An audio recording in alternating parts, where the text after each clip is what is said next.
Where does the coal come from? Do you know where this coal comes from? That's coal from Colorado. Yeah.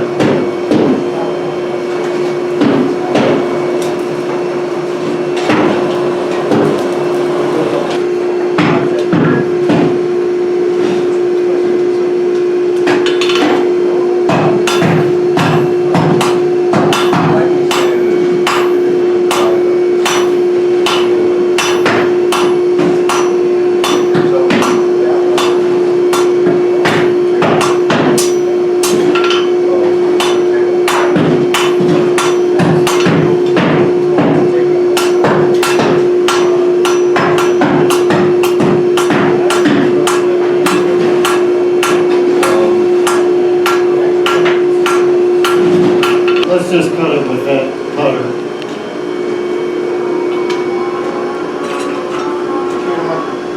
Yeah. Swing that, let's cut this off.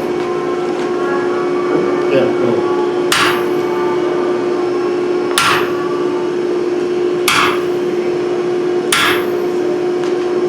Sorry, go.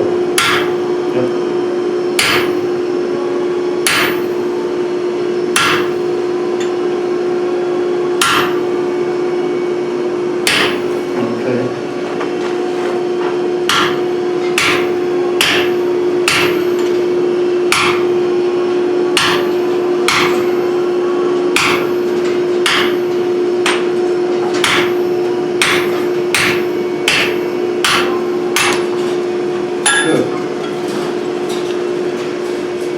What's your stock size there? 3 by... It's half by inch and a half, maybe. This stock size is of necessity. Right.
When I began smithing, I was working on a hilltop without electricity, way back in the woods. And I learned early on, it's a great disadvantage to one's hand to leave a ragged end on a piece, because if that winds up back here, every time you hit this, even if you're hitting accurately, this end is power hammer is a way to avoid something, but rather as a way to have an extra tool.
Tom Brittle once was asked about what he made his tools out of.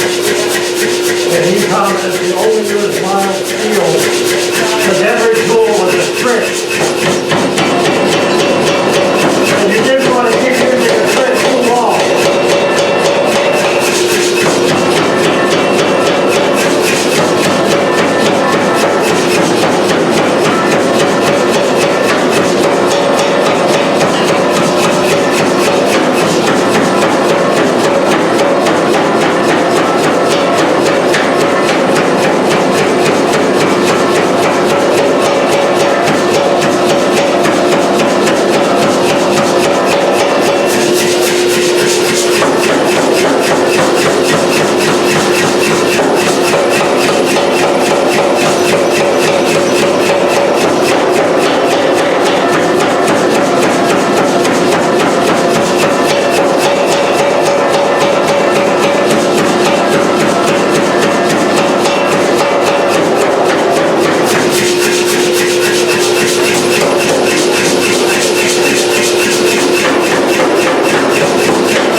Well, I didn't check to see, but our pattern piece is longer than the thigh is wide, so I brought it diagonally.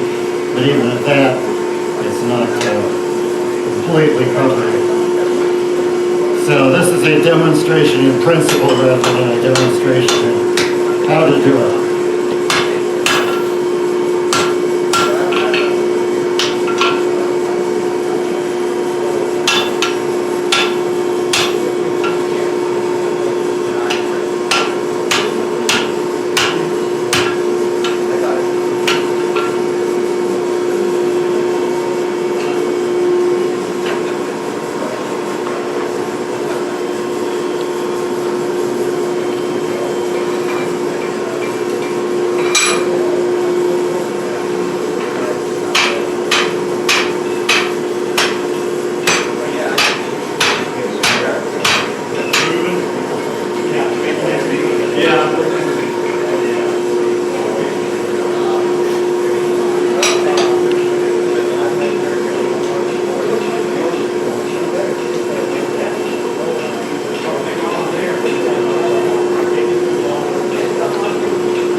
I'm not sure we have anything here worth keeping.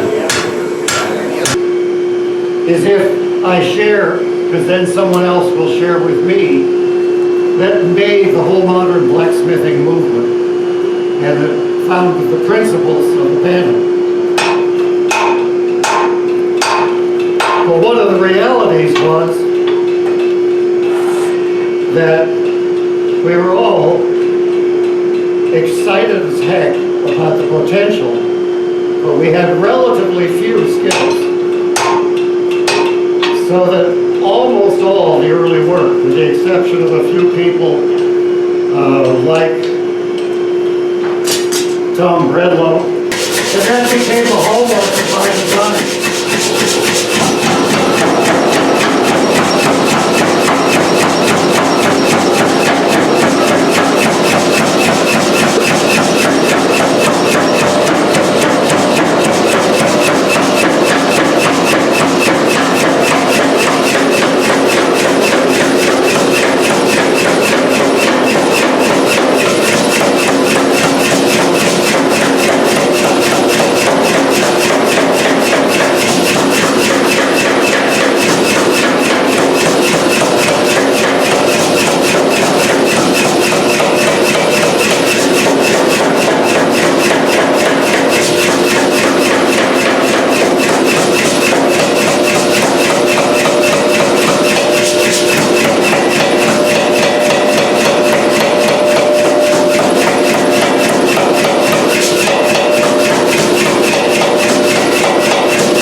Almost straight.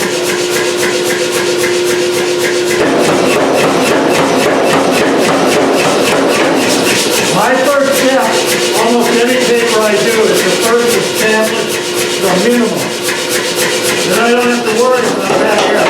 Turn it on.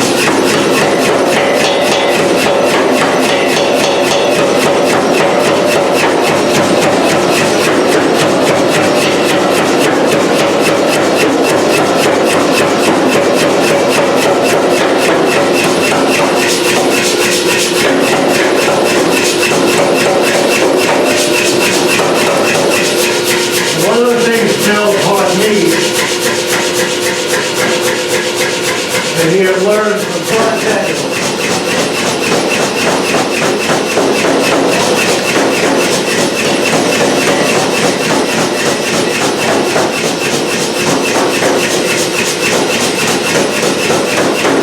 you know you're there when all 8 sides are the same width.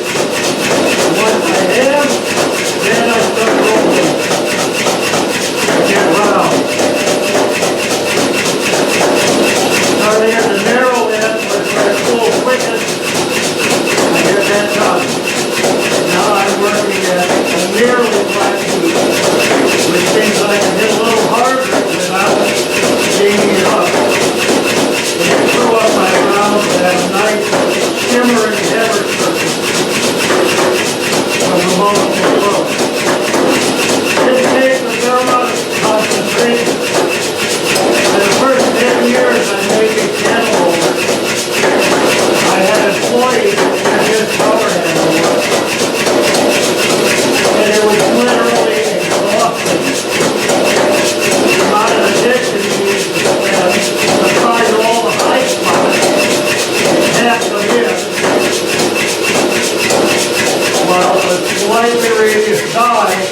developing this sweet gibbering surface.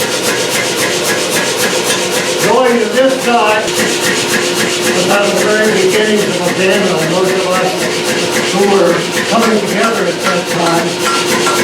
And now we really have a fairly simple technical quiver of tricks. And I'll just tell this story on myself, but know that, in fact, it's true of almost everybody else in that group at the time. We didn't know much about putting work together.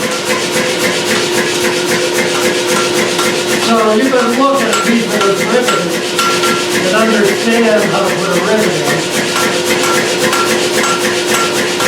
But as I said when I began, I didn't have electricity, so I wasn't doing a lot of drilling holes. And one of the interesting historical facts is that rivets didn't become common, not that they weren't used, but common in decorative ironwork until the invention of the power drill press. And Peter Ross gave me a really interesting talk on this point. This was about 6 months ago. I just had a wire brush. There it is. I should have everything tied to myself. We were talking about the evolution of design and the techniques that became possible, or the concept that it was plainly visible that traditional craft skills were in decline and that wasn't good. So he put millions of dollars into revitalizing the company on, and it has now become a very vital organization. It is the prime mover, for instance, in rebuilding Notre Dame. Basically, a copper yaw which has somewhere between a half dozen and a dozen. And of course, new concepts sweep the market space and the design sphere. So it had a huge effect.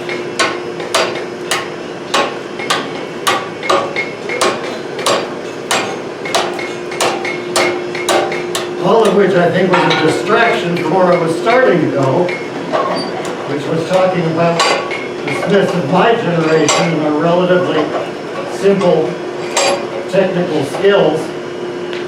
So this is an example of the kind of work that many of us did. The forging is reasonably skilled to make this candle cup, forge the tapers well. But there's no joinery. It's one piece. All the hammer work is really drawing out. There were no specialized tools used under the hammer. I was a professional smith for 10 years before I saw a power hammer work. That's how sheltered we were in the 70s. 6 years. It was a 76 conference in Carbondale. He has become richer for it. But it's an evolving reality, and where my hammer is another evolving reality.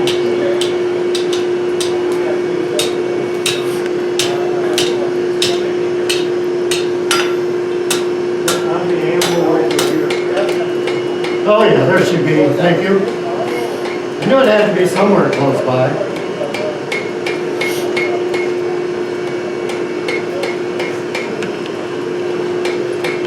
So I think I want to lock down my base and keep it from distorting. Then I want to pull this up. My heat's not, well maybe because I've got a taper, I'll take it anyway.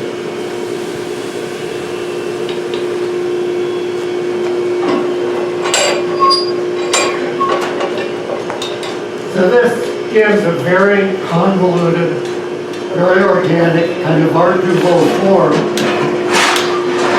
with very little purposeful attention to detail. But let me do it in a straight bar now where you can see better what I'm talking about.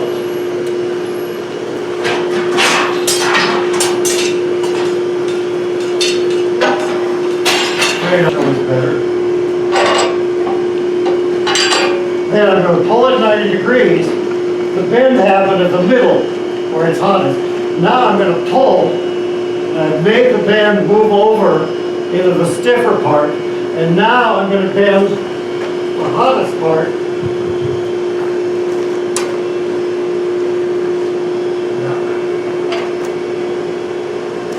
this way. And then I'm going to pull it back out, more or less in line. Now this end it flows in and becomes convoluted, but this is too stiff. It always comes out that way. So now at this point, push the center line back down into the center. And then you're going to swirl and it comes out of it, ready for this to become whatever it's going to become.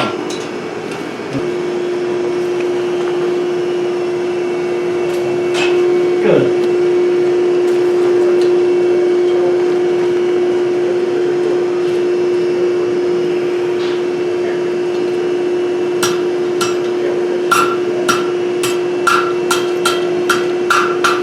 So what I'm suggesting here is what is known in ironwork definitions as the flame motif. It's a fancy word for it tapers and it wiggles. And as it gets thinner, the wiggles get closer together.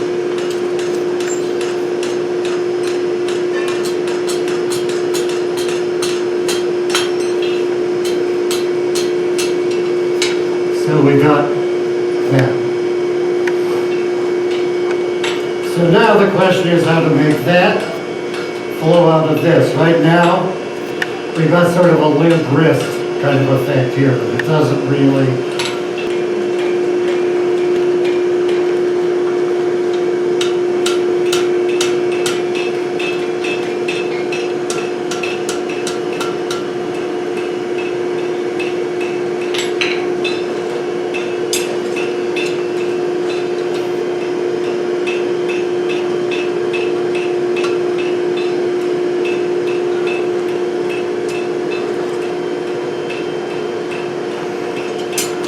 Okay, so we got a tight twist going one way. So let's see if I can put a bend, reversing it a little bit.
So again, I have a form rolling one way, and then I come out of it. I think that's hot enough.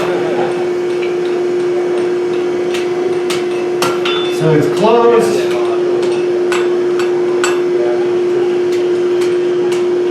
And now it's pretty well sealed up. So I'm going to want to do that to the other end. The animal leg there. That'll be out of the way enough and yet out of the populace here. Since I arrived on an airplane, I don't have a pocket number.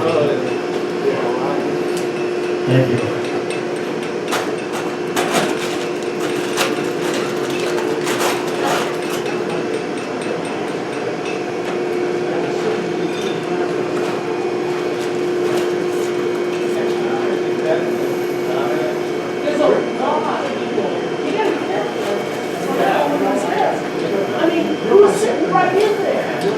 Now, when you put sand in, it's full, right? There's lots of little gaps. These are crystals, and they need to pack down. It's now down to here on just 3 taps. So keep working it, and then what I like to do is take a little piece, you know, a small tool or something, and be tapping on the side. You want to get the crystals and nestle in as tight together as you can get them. It's full again.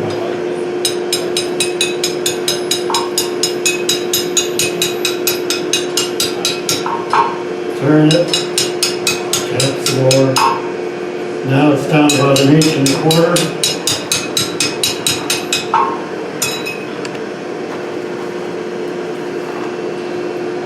Now I'll probably lose some on the fire, but that's okay. Because I'm going to fold it back again. So I'll start at an angle and pinch it closed. So I have a minimum loss of sand, and then bend it over.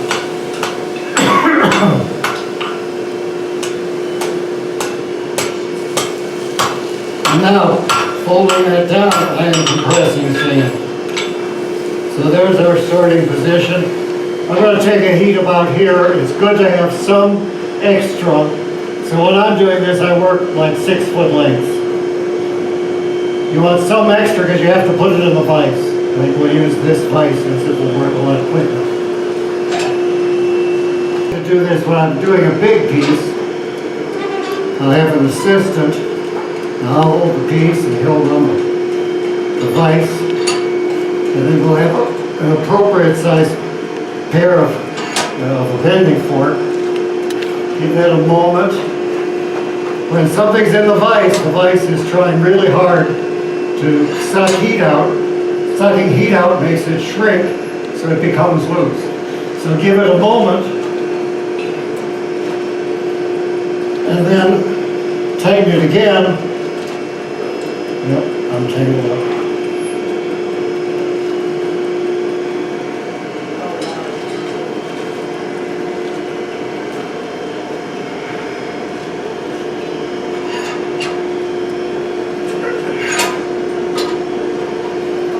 Kind of a rusty thread in there, I think. So that flattened out a little bit in here. I have many times pulled this so tight without it collapsing in any significant way that the steel on the outside got so thin that it tears and is paper thin. But just like I talked about, if you're turning clockwise, you want to have something going the other direction coming out. I want to do that to both ends of this. And normally, if I'm working quickly, particularly with a helper, when I'm done there, I would have brought that over, set it on the anvil like this, and I can get that counter twist in the residual heat I've got. Now that's really working nicely. This is stiff still, so that would take another heat. Or this could just be cut off right here. But let's take a little heat on that found dark pieces that I'm now going to make my piece out of.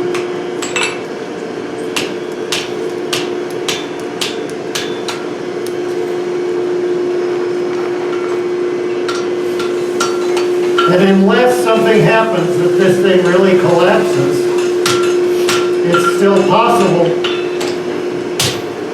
to run a lamp cord up through this shape. The best way to do that is to blow a string or a piece of fishing monofilament through, like a little cotton wad or a little scrap of fabric, tie it on the end of a nylon line, and just put your compressed air through it, it'll pop out the other end, and use that to pull your electric wire through. The biggest problem in that happened, theoretically it must be possible.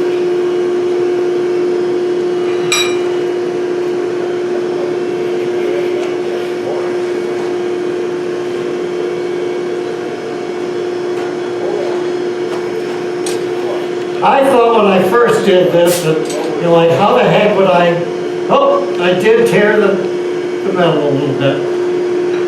If I go back, it'll kiss back together. So that was kind of the limit on this particular piece of pipe. And I'm surprised. Normally, the material will pull a lot thinner than that. It's Arizona pipe. So we've got a twist, a relief, a less tight, less fussy shape. It goes into another twist, and now we've got kind of something stiff at the end. Maybe I'll take a heat on this whole area, just work it a little bit to get this to flow more on a center line and resolve itself better. He, you know, forged out the blade, and then on the other end he forged it into a big wide triangular shape and rolled that up. And I suggested he just make a bottom dial like this, taper some pipe, and weld it on his chisel. And he had a socket for the handle to go in. It was so simple. And he just whizzed through making them and had a standing order for them. There's a company that in my mind, in forging a leaf, it should have a point. And since right now we're just forging the blank, and then it's going to be flattened out, I want to exaggerate the point, have it super sharp, because in the end it's going to get flattened. And if it's a little bit blunt, when it gets flattened, it's going to be a big, thick, rounded point, which might be right for some leaves, but it isn't what I have in mind.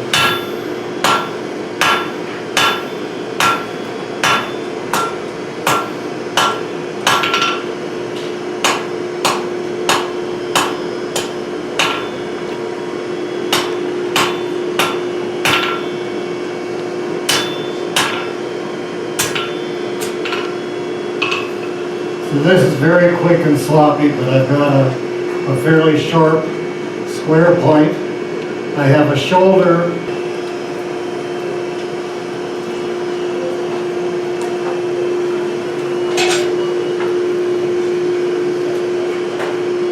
I have a hammer in my home shop. It's a little bit over 4 pounds. And I used to do this as a show off for visitors, where I'd forge this complete in one heat. I'm not going to be doing that today. Now, I want to work diagonally here to pull the metal down into the lobes to get that sort of spear point shaped leaf. It isn't all that important if the leaf is exactly symmetrical, but I am building the form here.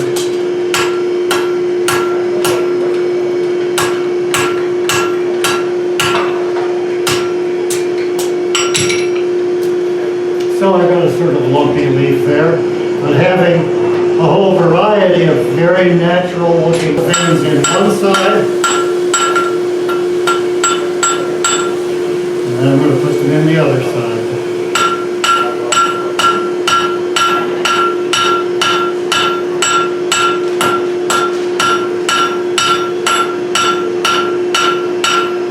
And then if you do this carefully enough, you can get them to kind of kiss in the middle, but maybe not today.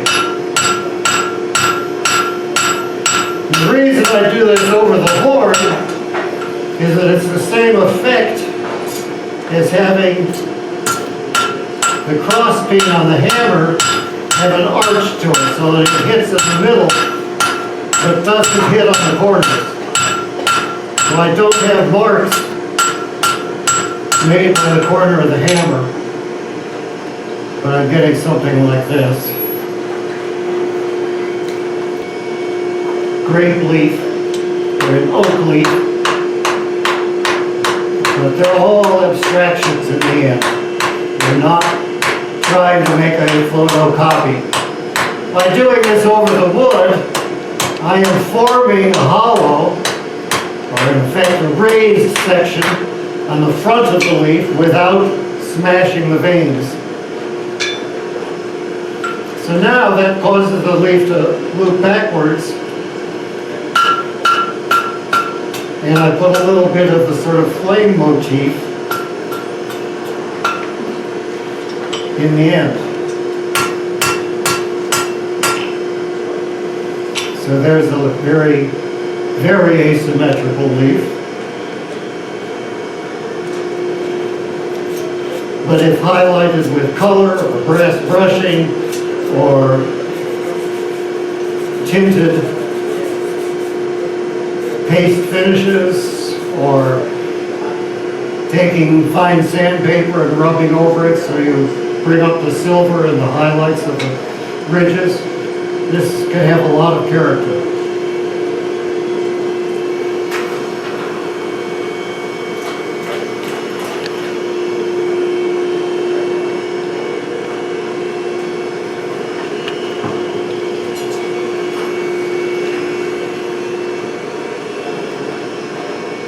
So it's not a leaf I'm terribly proud of, but let's start them over here and you can look at both ends of that.